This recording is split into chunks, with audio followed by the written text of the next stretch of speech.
এত বড় বট গাছে আমি জীবনেও দেখি নেই। আসসালামু আলাইকুম। হঠাৎ করেই প্ল্যান হইলে কলিগরে সবাই মিললে একটু ঘুরতে যামু। তো ঘুরতে আর যামু কমে চিন্তা করছিলাম একটু সুন্দরবন যামু, কিন্তু এই গ্যাদা গুড়াগাড়া লইয়ে সুন্দরবন যাওয়ার সাহস হইলে না। আরো বর্ষাকালের সিজন, চারদিকে পানিও বেশি, ওদিকে আবার কোন জায়গায় দিয়ে বাঘ বুক দৌড়িয়েইবে, এইসব কথা চিন্তা করে আর সুন্দরবন গেলাম না। তো আসল সুন্দরবন না গেলেও এখন চলেইছি নকল সুন্দরবনে। এটার নাম হয়েছে মিনি সুন্দরবন। এটা সাতক্ষীরার একটু পাশেই দেবহাটা নামক একটা জায়গায়। তো প্রথমেই মোরা ট্রলারে করে একটু নদীতে ঘুরতে আসলাম। এই নদীর এক পাশে হইছে বাংলাদেশ আর এক পাশে ইন্ডিয়া, তো মাঝখান দিয়ে খুব সাবধানে চালাইতে আসলে যেন ইন্ডিয়ার সাইডে চললে না যাই। তো সেদিন ঘুরতে তো মজাই লাগছে, কিন্তু ঠাডা পড়ায় এমন রোদ উঠছে যা আর কওয়ার মতো না। মোরা বুড়ো মানুষ আর কি ঘুরমু ফিরমু, মজা তো করছে এই ছোট ছোট মাইয়ে পোলান গুলানে। এ জায়গায় আবার একটা পার্কও আসলে, এমনি বেশি কিছু আসলে না, একটু দোলনা, স্লিপার, কিছু খেলনা, এই টাইপের জিনিস আসলে। তো বাচ্চারা মজা পাইছে, এইটি আমাকে ভালো লাগছে। আসলে এমন একটা সময় আয় জীবনের, যখন বিশেষ করে মা হইয়ে গেলে তখন মনে হয় যে বাচ্চার যেটা ভাল লাগে আমারও মনে হয় সেইটাই ভাল লাগতে আছে। মানে নিজের ভালো লাগাটা তখন বাচ্চার ভালো লাগার সাথে মিশে যায়। আর কলিগ্য মধ্যে ৩ জন মোরা বিবাহিত, বাকি সবাই অবিবাহিত। তো তারা শুধুমাত্র আমাদের এই ২ জনের বাচ্চার কথা চিন্তা করিয়া সুন্দরবন বা কোনো সেইভাবে নৌকা ভ্রমণে যায় নাই, যাতে আমাদের বাচ্চারা মজা পায় এরকম কথা চিন্তা করেই কিন্তু আসলে এই জায়গায় আসা।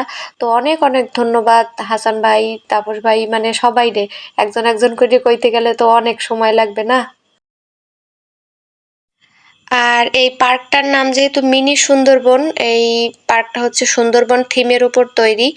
তো এই তো এইসব বাচ্চাদের এই জোনটাতেই আমার বেশি সময় কাটছে, সবাই আশেপাশে ঘুরছে কিন্তু আমি এই মাইয়ে পিছন পিছন এই জায়গায় খেলছি, ওগুলো লগে কি করবো কন্দি।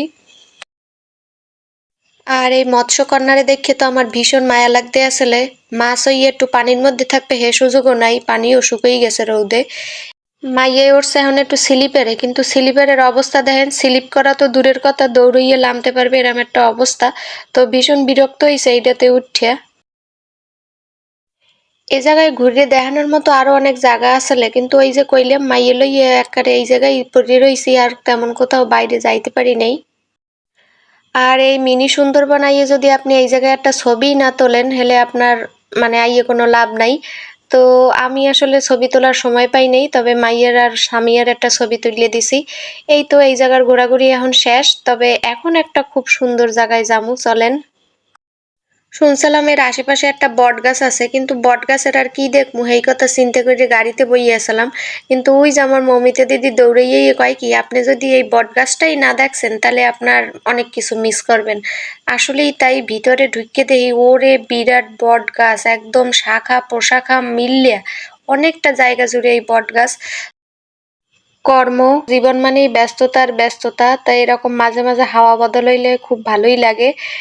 আমি বলবো আমার কলিগদের যেন এরকম প্ল্যান তারা বারে বারে করে। তো আজকে এখানেই বিদায় নিতে আসি, ইনশাল্লাহ দেখা হয়ে যাবে নেক্সট ভিডিওতে। সবাই ভালো থাকবেন, আল্লাহ হাফেজ।